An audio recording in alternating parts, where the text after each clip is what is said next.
Nah, di vlog saya kali ini saya akan membahas tentang umpatan orang Bali yang nggak sesuai jika di-Indonesiakan. Ya, seperti apakah itu?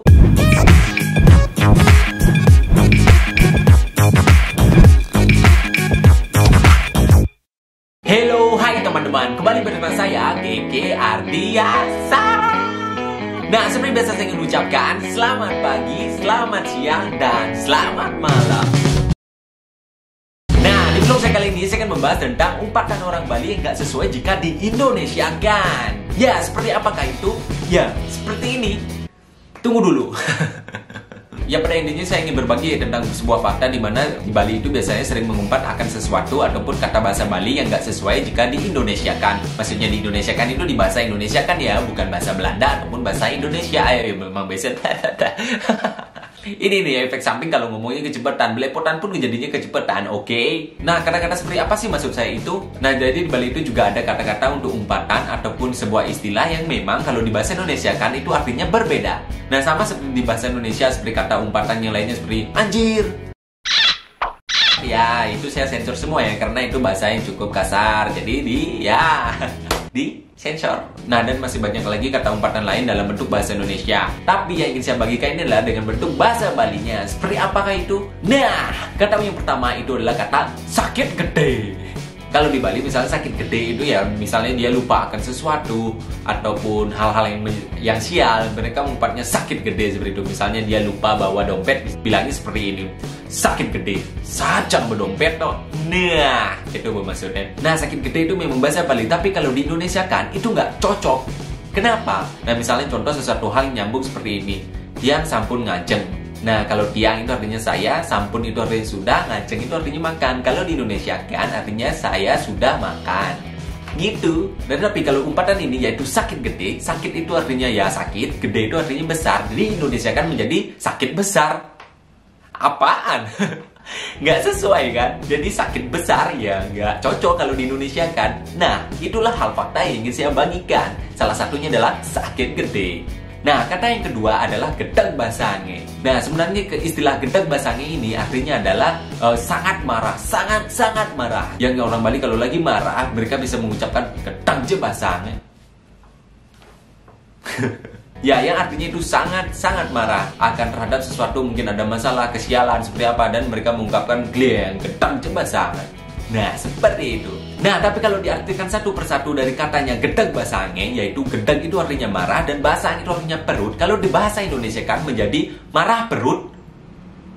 Bisa bayangkan tidak nyambungnya itu marah perut. Nah, tapi memang begitu adanya. Kalau di Bali kalau lagi marah bilang gedeg basange artinya dia sangatlah marah. Tapi kalau bahasa Indonesia kan dari kata satu persatu dia nggak nyambung artinya marah perut. Perut kok marah? Perut ya lapar lah, iya nggak sih? Nah, begitu. Nah, kata yang ketiga adalah wayah sano. Nah, di Bali itu dalam mengungkapkan sesuatu yang hebat atau sesuatu yang wah, biasanya juga mengungkapkan wayah sano. Artinya ada seseorang yang mempunyai skill yang hebat ataupun mempunyai kemampuan yang hebat, ada sesuatu yang hebat lah, menjadi bilangnya wayah sano. Itu adalah sebuah istilah untuk mengungkapkan sesuatu yang hebat seperti yang katakan tadi. Nah, tapi kalau dalam bahasa Indonesia kan itu sama sekali tidak nyambung. Wayah itu artinya tua, san itu artinya banget, no itu ya itu. Jadinya kalau bahasa Indonesianya itu tua banget tuh. Apaan? Tuh ya, kembali lagi itulah sebuah istilah yang dimana maknanya memang berbeda dengan kata yang sesungguhnya. Nah, misalnya teman kalian bisa naik motor tanpa memegang stang motornya. Nah, kalian bisa mengungkapkan hal seperti ini, yaitu wayah san cino, engke ceran cini nggak motor sini sang stang. Ya, begitu. Pokoknya sesuatu hal yang hebat itu biasanya orang Bali mengucap wayah san no. Ya, seperti itu. Ada nya lagi. Ya, tapi kalau diartikan dalam bahasa Indonesia sama sekali tidak nyambungnya. Artinya tua banget no. Apa hubungannya sesuatu yang hebat dengan tua banget? Ya, mungkin karena tua itu artinya sudah lama dan lawas. Artinya sungguh hebat begitu. Kayaknya. Ngarang sih. Nah, yang keempat berikutnya adalah kata bangkejane. Nah, bangkejane itu artinya sebuah istilah yang dimana orang Bali biasanya mengungkapkan sesuatu terhadap makan yang sangat enak sekali. Jadi kalau ada makanan yang enak dirasakan oleh orang Bali, mereka bisa mengatakan gle bangke jone no. Nah, tapi kalau bangke jane diartikan dalam bahasa Indonesia itu sama sekali tidak nyambung. Kenapa saya katakan seperti itu? Nah, mari kita telah satu persatu. Bangke itu artinya mati, jane itu artinya enak banget. Nah, kalau misalnya di Indonesia kan bangke jane artinya mati enaknya. Apaan? Kok mati jadi enak sih? Enaknya mati atau mati jadi enak? Nah, saya jadi bingung kan. Nah, ini sebenarnya itu adalah sebuah istilah yang artinya enaknya kebangetan. Rasanya sampai mati. Gitulah mungkin ya. Kayaknya.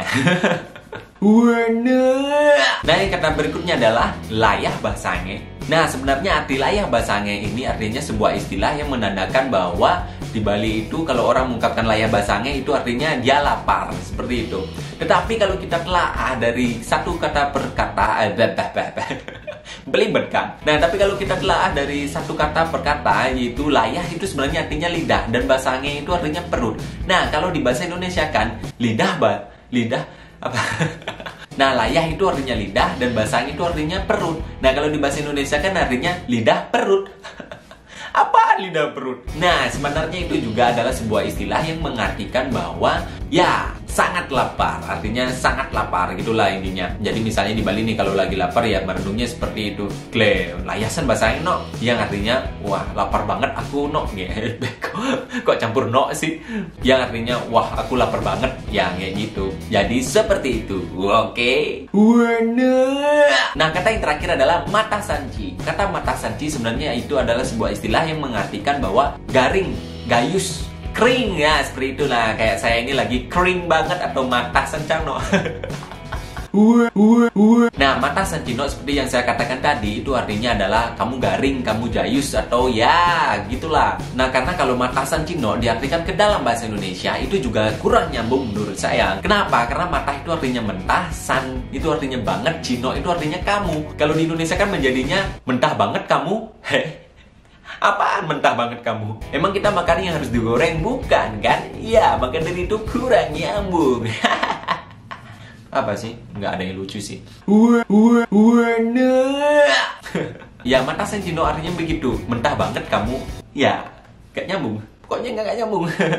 Ya, itu hanyalah sebuah istilah yang mengatakan bahwa itu wah kamu garing, kamu jayus, kamu kering seperti itu. Oke. Nah, demikianlah kata umpatan dan sebuah istilah di Bali yang sebenarnya diartikan dalam bahasa Indonesia itu artinya berbeda.